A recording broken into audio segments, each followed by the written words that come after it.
साहब 6 घंटे से ये एहतजाज चल रहा है, आप आए हुए यहाँ इज़हार यकजहती के लिए, क्या कहते हो आप? देखें जी, आउज़ुबिल्लाहि मिनश शैतानिर रजीम, बिस्मिल्लाहिर्रहमानिर्रहीम।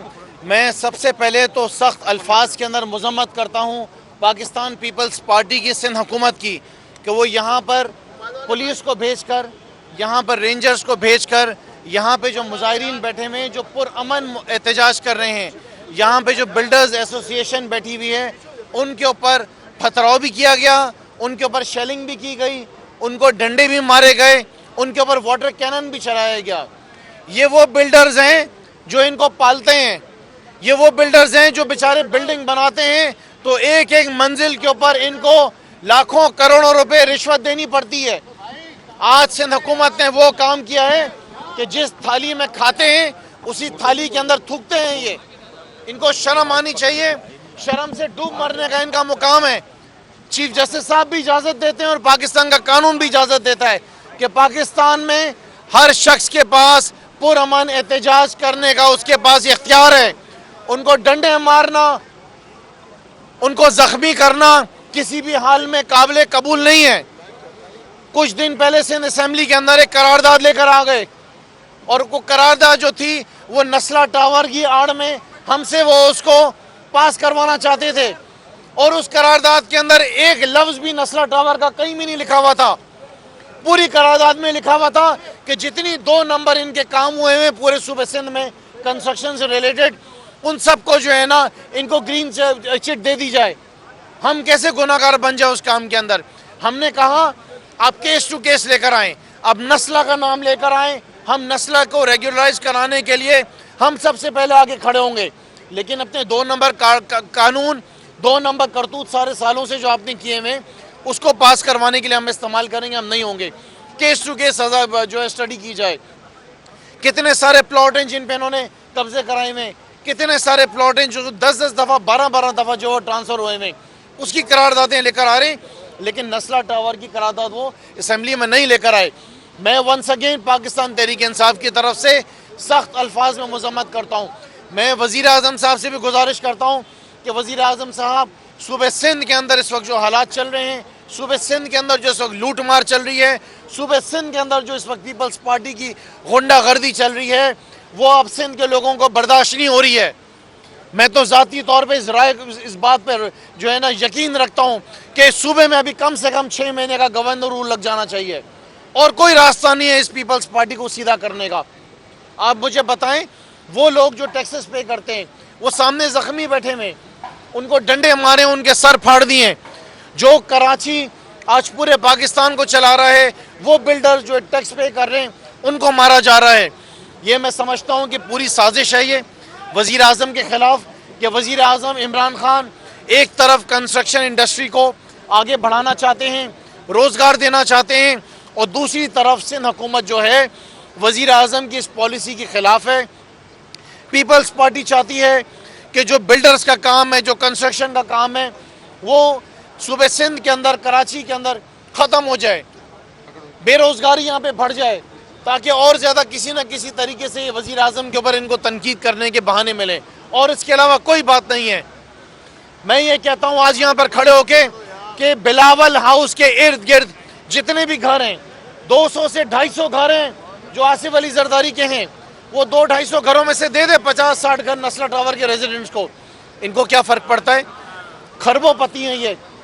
हम आपको देते हैं 28 MPAs हैं, 28 फ्लैट आप जो MPAs के हैं, जो इस वक्त 5 स्टार रेजिडेंसी बनी है, वो 28 फ्लैट हमारे से लेके इनको मालकाना हकूक दे के नस्ला टावर के रेजिडेंट्स को आप दे दें। इनको कौन कॉम्पनसेट करेगा? कौन पैसे देगा नस्ला टावर के रेजिडेंट्स को?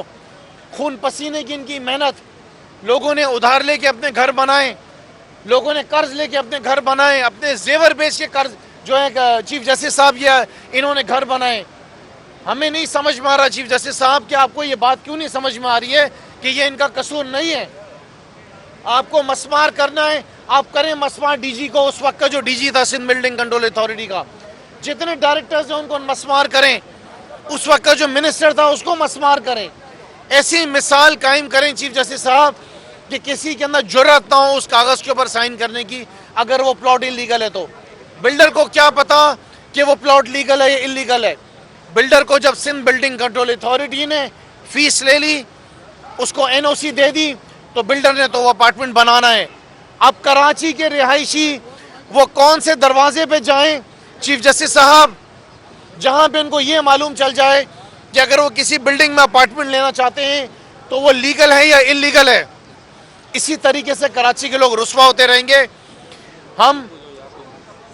मैं वजीर आजम साहब से भी गुजारिश कर रहा हूं कि वजीर आजम साहब आप भी इस बात का नोटिस लें, और उसके साथ साथ में सिंध हुकूमत से एक दफ़ा वापस यहाँ पे खड़े होकर तहरीक इंसाफ की तरफ से गुजारिश करता हूँ कि इन मामलात को हल करें, नस्ला टावर के रेजिडेंट्स को आप कॉम्पनसेट करें, और उसके साथ साथ जो बिल्डर्स हैं कराची के, उनके साथ जो आपकी नाइंसाफ़ी है, ये जो आपने भत्ता कलेक्शन रखा हुआ है, एक तो भत्ता लेने वाले पहले थे, या आप तो लीगल तरीके से भत्ते ले रहे हैं, इसको बंद किया जाए किसी भी हाल में, वरना कराची शहर, पूरे शहर के अंदर जो है कराची के शहरी सड़कों में निकलेंगे और आपकी इस गुंडागर्दी के खिलाफ जो एहतजाज करेंगे। ये अदालत ने अहकाम दिए हैं कि इनको कंपनसेट किया जाए, तो सिंध गवर्नमेंट जो है उनको पैसे दे।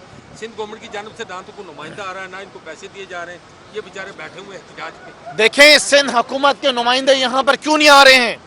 क्योंकि उनकी आंखें शर्म से झुक गई हैं, उनको शायद शर्म आ गई है। आज उन्होंने माल लिया हुआ है, यहाँ पर पैसा लिया हुआ है उन्होंने।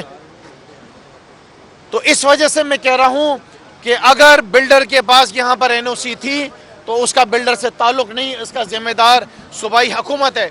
सजा देनी है तो मैं समझता हूं कि वजीर आला सिंध को सजा दें, सजा देनी है तो लोकल गवर्नमेंट मिनिस्टर को सजा दें।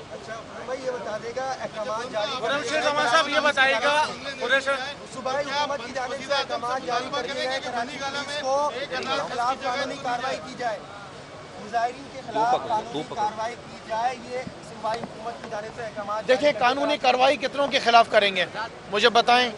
यहाँ पे तो थानों के थाने भर जाएंगे, पूरे जेल भर जाएंगे, पूरा कराची निकल कर बाहर आ जाएगा। इंसाफ भी तो चाहिए कराची वालों को। कराची वालों के साथ कब तक जुल्म चलता रहेगा? कब तक इसी तरीके से कराची वालों को घसीटा जाएगा? इसी तरीके से कराची वालों के घरों को मसमार किया जाएगा? कब तक करेंगे? जेलों में जाकर भी क्या कर लेंगे आप, क्या बिगाड़ लेंगे? लिहाजा इंसाफ दीजिए, हम इंसाफ मांग रहे हैं यहाँ पे अपनी अदालतों से।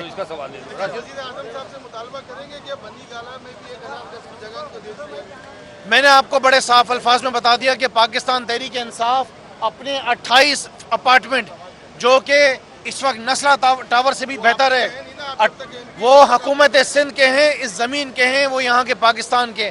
हमारे 28 MPS के अपार्टमेंट नस्ला टावर के रेजिडेंट्स को मालिकाना हकूक़ के साथ दे दिए जाएं।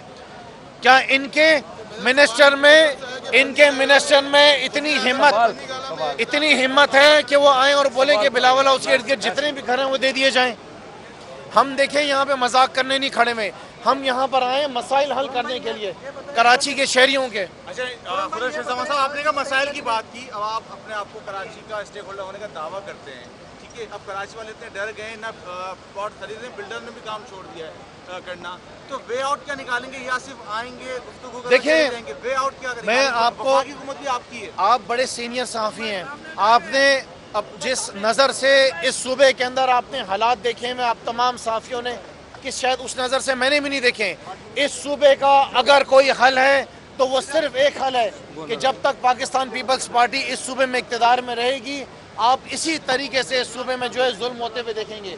जब तक इनको यहाँ से भगाएंगे नहीं, जब तक इनको फारिग नहीं करेंगे। आज इन्होंने सिंध असम्बली में कानून पास किया है, और उस कानून में जो बल्दियाती इलेक्शन का कानून है, उसके अंदर इन्होंने ये लिखवाया है कि सीक्रेट बैलेट के थ्रू इलेक्शन होंगे।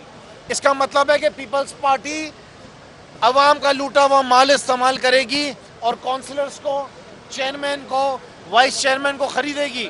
मेयर कोई भी आ जाए, कोई टॉम डिक एंड हैरी आ जाए, वो मेयर बन जाएगा, पैसा फेंकेगा मेयर, जिस तरीके से सेनेटरों ने पैसा फेंका और वोट खरीदे।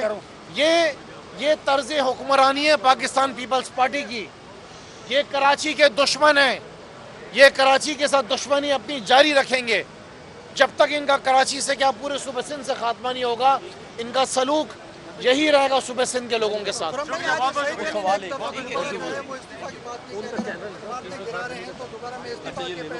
सईद खानी में इतना दम ही नहीं है कि वो इस्तीफा दें।